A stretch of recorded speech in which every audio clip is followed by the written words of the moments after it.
नाज़रीन, मोदी सरकार की तरफ से पानी को बतौर हथियार इस्तेमाल करने के जवाब में आज field marshal general Syed Asim Munir ने कहा है कि पानी पाकिस्तान की रेड लाइन है। 24 करोड़ पाकिस्तानियों के इस बुनियादी हक पर आंच नहीं आने देंगे और भारत की इजारादारी को पाकिस्तान कभी कबूल नहीं करेगा। मुख्तलिफ जमात के वीसीज, प्रिंसिपल्स और उस्तादजा से गुफ्तगू करते हुए फील्ड मार्शल ने मजीद कहा कि कश्मीर का कोई भी सौदा मुमकिन नहीं, हम कभी भी कश्मीर को नहीं भूल सकते। हिंदुस्तान जान ले कि पाकिस्तान कश्मीर को कभी नहीं छोड़ेगा।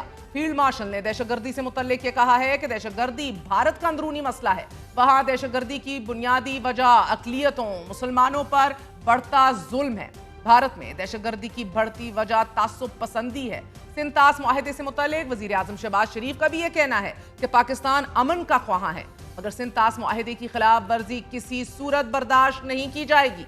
7 और 10 मई के दरमियान पाकिस्तान एयरफोर्स की जानिब से नाजरीन 5 तैयारे कि जिसमें फ्रांसीसी साख्ता 3 राफेल्स और 1 मिराज तैयारा गिराए जाने के बाद फ्रांस की जानिब से पहला बाज़ाब्ता बयान भी सामने आ गया है। फ्रांसीसी मुसल्लह अफवाज के तर्जुमान ने राफेल तैयारों के गिराए जाने से मुतल्लिक एक सवाल का जवाब देते हुए ये कहा है कि अगर ये इतलात दुरुस्त साबित होती हैं तो ये राफेल तैयारी की 20 साला सर्विसेज के दौरान पहली बार होगा कि जब किसी जंगी मिशन में राफेल तैयारे को नुकसान पहुंचा हो।